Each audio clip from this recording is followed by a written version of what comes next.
Nosotros somos estudiantes de la Universidad Andina del Cusco de la Escuela Profesional de Ingeniería Ambiental.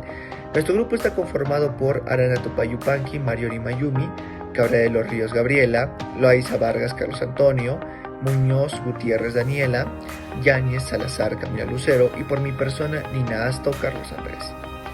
Nuestro tema es ecotoxicología en contaminación de suelos, correspondiente al curso de contaminación de suelo, dirigida por el profesor Teodoro Huarhuachipani. Origen.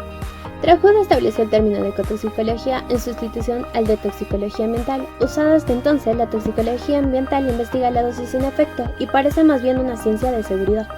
Es por lo que se ha propuesto para ella los nombres de impugnología, cardiología, entre otros, cuyo significado es sin peligro o con seguridad y los cuales no han tenido aceptación. Posteriormente se quiso establecer una diferencia entre los dos conceptos, designando a la ecotoxicología todo lo referente a la polución de los ecosistemas y a la toxicología ambiental. La polución originada es producida por el hombre. Así también que la ecotoxicología es definida como la ciencia que estudia la polución, su origen, su evolución e interacciones con las moléculas que lo integran dinámicamente en los ecosistemas, sus acciones y sus efectos sobre los seres vivos que forman estos contaminantes. Clasificación. En la ecotoxicología, dada la diversidad de organismos que se utilizan en los ensayos de toxicidad, tal clasificación no es tan precisa y dependerá mucho de la duración del ciclo de vida de cada especie, el cual suele considerarse una evaluación de efectos agudos, aquellos que se manifiestan en horas, generalmente analizados en 24 horas, 48 horas o 96 horas. En caso de los afectados crónicos, las duraciones son mayores, considerándose un periodo no menor del 10% de la duración del ciclo de vida de cada especie utilizada. ¿Qué es la ecotoxicología en la contaminación de suelo? El desarrollo de nuevas tecnologías, industrialización, el crecimiento de la población, la agricultura y entre otras, son fuentes que en cantidades crecientes han emitido al medio ambiente sustancias químicas sintéticas que son conocidos como xenobióticos y naturales, cuyas interacciones y efectos tóxicos sobre el medio ambiente y los seres vivos se conocen en forma de parcial o insuficiente, cuyas sustancias exceden en las concentraciones que los ambientes y los seres vivos son capaces de asimilar o aceptar, transformar o eliminar. Se considera una contaminación. Los más graves aparecen cuando la contaminación se extiende en el tiempo y en el espacio. La contaminación se extiende en el tiempo y en el espacio provocando diversos efectos. Estudios ecotoxicológicos. Los estudios ecotoxicológicos son los que proporcionan la información científica, que luego va a traducirse en legislaciones de distinto alcance, como son los convenios internacionales que prohíben el uso de ciertos compuestos químicos a nivel mundial, las regulaciones para las descargas de efluentes, autorizaciones para la aplicación deliberada de compuestos químicos como podemos conocer que son los pesticidas y los plaguicidas, y también la evaluación y remediación de sitios contaminados y clasificación de productos químicos. Son tres secuencias de los componentes: la liberación del polutante y abarcando su formación y la génesis en las fuentes de polución, los medios y vías de transporte que son el suelo, aire, agua, alimentos, etc. Los factores que influyen en la difusión, sus absorciones geológicas y las posibles alteraciones de sus propiedades físico-químicas, debido a los diversos componentes abióticos de los ecosistemas, dando lugar a su acumulación o degradación, puesto que siempre debe tenerse presente que las transformaciones de las sustancias químicas son funciones que realizan los ecosistemas. Como segundo componente tenemos el ingreso de los polutantes en el medio biológico, es decir, su entrada en las cadenas biológicas alimentarias, de comunidad, etc., con características cinéticas propias. La ecología dinámica, que es el estudio de los cambios de las poblaciones biológicas, constituye la quimiocinética de los ecosistemas como la organización supraespecífica, es decir, los sistemas de absorción de los polutantes por los seres vivos. Como tercer y último componente tenemos la calificación y cuantificación de los efectos patológicos sobre los seres vivos y sus ecosistemas, con las consiguientes reducciones epidemiológicas y profilácticas. Constituye la ecotoxicidad propiamente dicha, es decir, las consecuencias de la acción originaria por el polutante sobre los seres vivos que forman los ecosistemas, sin considerar que dicho polutante puede hacer desaparecer a la mitad de los individuos de una especie. La ecotoxicología también se caracteriza por llevar a cabo un diagnóstico evaluativo. Su empleo proporciona información rápidamente cuando se utilizan especies muy sensibles que son denominadas animales centinela. La ecotoxicología busca el bienestar del ser humano, por ello su misión es tanto informar y alertar de la peligrosidad de las alternativas del desarrollo y de la degradación del medio ambiente, como prevenir aportando datos para la toma de decisiones con arreglo al coeficiente beneficio-riesgo que siempre va ligado con la calidad de vida. Parámetros de la ecotoxicología son 3. El primero es la determinación de la dosis del ambiente, el segundo la evaluación de la carga y el tercero la predicción del riesgo. De forma habitual, en los estudios ecotoxicológicos se utilizan indicadores que alertan de posibles perturbaciones e indican la situación o la carga de un ecosistema. Principales productos ecotoxicológicos. Tenemos a los metales pesados, que se acumulan en el suelo y en el agua, donde modifican el pH, pueden entrar en la cadena trófica a través del propio agua o siendo absorbido por las plantas. Forman complejos estables con moléculas orgánicas, lo que afecta al funcionamiento de las células y a los sistemas vitales de los animales y plantas. Como segundo tenemos a los plaguicidas, que abarcan un gran número de efectos para la salud. Los más peligrosos son los organoclorados y organofosforados, sobre todo los primeros mencionados, por su capacidad de acumularse en largos periodos de tiempo sin degradarse. Y por último tenemos a los disolventes organoclorados, que tienden a evaporarse con facilidad y tardan mucho en degradarse, acumulándose en las plantas y en los animales. Muchos de estos también son cancerígenos. Uno de sus ejemplos sería el cloroformo, que se degrada en compuestos tóxicos que actúan como disruptores endocrinos. Ecotoxicidad terrestre. Hay muchos factores que intervienen en la ecotoxicidad terrestre, provocando el deterioro del suelo, como son los inadecuados sistemas de utilización, conflictos socioeconómicos, incendios forestales, incorporaciones sucesivas de biocidas, metales pesados, solventes plásticos, etc. Y estos son los que afectan principalmente el estado y la situación previa del suelo. La polución y los procesos tóxicos en los ecosistemas. Aunque muchos factores pueden afectar el tamaño de la población, sus impactos totales combinados se pueden determinar por 4 parámetros principales, como son la tasa de natalidad, la tasa de mortalidad, el incremento por inmigración y las pérdidas por emigración. Ahora, las poblaciones no permanecen siempre constantes en número. Esta sería una afirmación evidente por sí misma, pero algunas veces tiende a no cumplirse cuando se consideran los impactos ecológicos de los polulantes. Ahora hablaremos sobre los mecanismos y efectos de los contaminantes. El mecanismo de acción de los polulantes explica cómo interactúan y afectan estos al organismo. Esquemáticamente podemos ver cómo se desarrolla el proceso general del mecanismo de acción de los polulantes mediante el siguiente esquema que tenemos. Observamos que el polulante pasa a una exposición.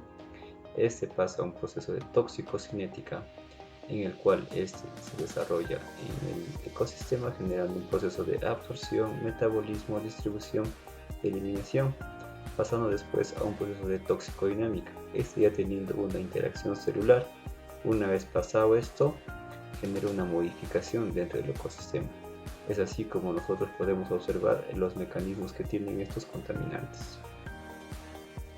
Ahora hablaremos sobre los efectos tóxicos.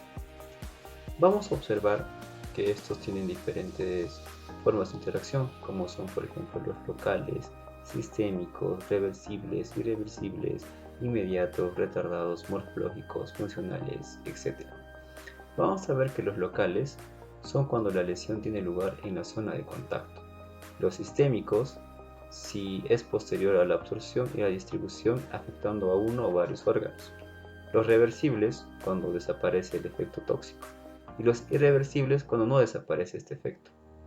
Tenemos los inmediatos, si aparece tras su ingestión, por ejemplo el cianuro. Los retardados, cuando se manifiesta con un periodo de espera en su acción. Los morfológicos, son observables en los tejidos, son irreversibles y suelen ser muy graves. Los funcionales, estos afectan a la función del órgano y suelen aparecer en dosis bajas. Elementos traza son aquellos elementos químicos que tienen una concentración baja en las plantas que es de un inferior al 0.1%, independientemente de que esas sean esenciales para su metabolismo. Pero cuando se encuentran altas concentraciones y estas se inhalan o ingieren, se vuelven tóxicos. En el cuadro se puede observar los distintos elementos que se tienen y cuál es su rango normal y cuáles son sus concentraciones anómalas. Origen de la contaminación. De origen agrario, las diferentes fuentes de contaminantes del suelo son por productos agroquímicos, como fertilizantes, estiércol de animal y plaguicidas. Y el uso de estos altera la biodiversidad del suelo, reduciendo la materia orgánica que contiene la capacidad para actuar como filtro. Y estos perjudican el metabolismo de las plantas y disminuyen la productividad de los cultivos. De origen industrial, se da por actividades como la minería, la fundición, fábricas de hierro, plantas generadoras de electricidad, entre otros.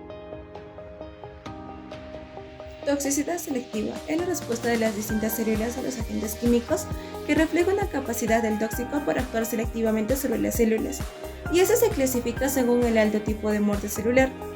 La muerte programada o natural de las células somáticas en las que aparece previamente un proceso de senescencia celular o envejecimiento. La muerte no programada es la que no encuadra con la toxicidad selectiva. Riesgo. Se plantea una serie de incertidumbres a la hora de utilizar estos valores en las evaluaciones ambientales, en general asociadas a la capacidad que tienen los mismos para predecir presencia o ausencia de toxicidad, o establecer relaciones causa o efecto. Por tal motivo se necesitan otras herramientas para incorporar los riesgos para los organismos bentónicos asociados a la exposición a sedimentos contaminados. Estudios de suelos contaminados mediante pruebas ecotóxicas. Las pruebas resultan adecuados para el seguimiento de procesos de remediación y monitoreo de contaminantes, debido a la información indirecta generada sobre la existencia de remanentes tóxicos en la matriz del suelo que provocan efectos adversos sobre los diferentes niveles tróficos.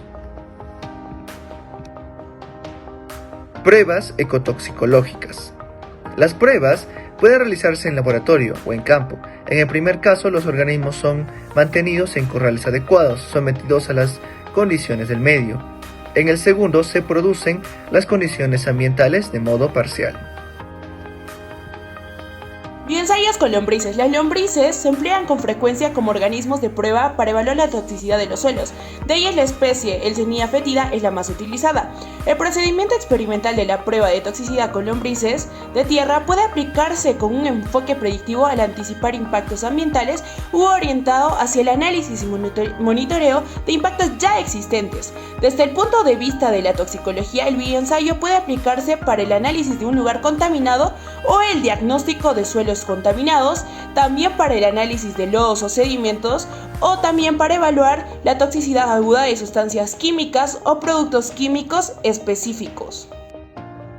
De semillas. En los bioensayos de toxicidad con semillas se evalúan los efectos adversos de los contaminantes en el proceso de germinación y en el desarrollo de las plántulas durante los primeros días de crecimiento. Se asume que una semilla ha germinado cuando la radícula se produce a través de su cubierta exterior.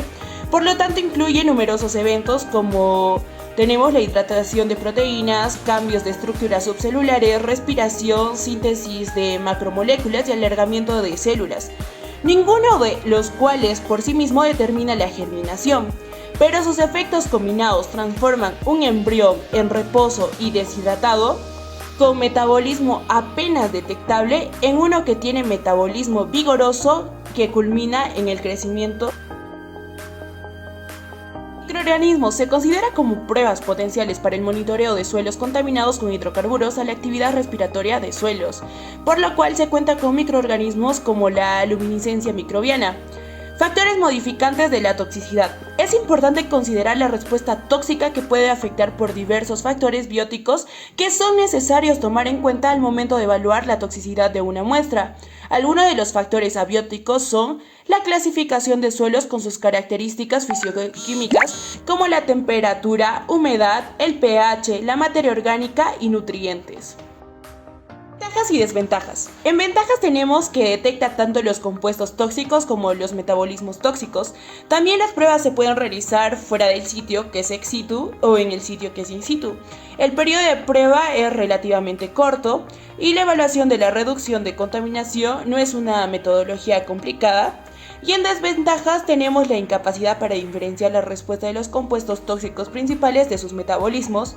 También tenemos como desventaja la respuesta del bioindicador no siempre corresponde con la concentración del compuesto tóxico. Luego tenemos que los diferentes ensayos dan respuestas distintas a los compuestos tóxicos. Y por último, como desventaja tenemos la sensibilidad, depende del compuesto tóxico y del suelo. Conclusión. La finalidad de la ecotoxicología es aportar información sobre los peligros planteados por la presencia de agentes físicos y sustancias químicas, como son los agentes tóxicos naturales o antropogénicos, en el ambiente. Distinto a la posición dogmática que se sanitizan a la ganadería, nuevos estudios como el de Sabori exaltan la importancia de los ganados y de las rotaciones de cultivos en la recuperación del paisaje y la capa fértil de la tierra, lo cual bioquímicamente representa un sumidero de carbono. La función ecosistémica por medio de las especies debe reducirse a seguir los ejemplos basados en la naturaleza misma. La generación y protección de biomas es posible con una actividad paralela y bioremediadora para disminuir los impactos ecotoxicológicos.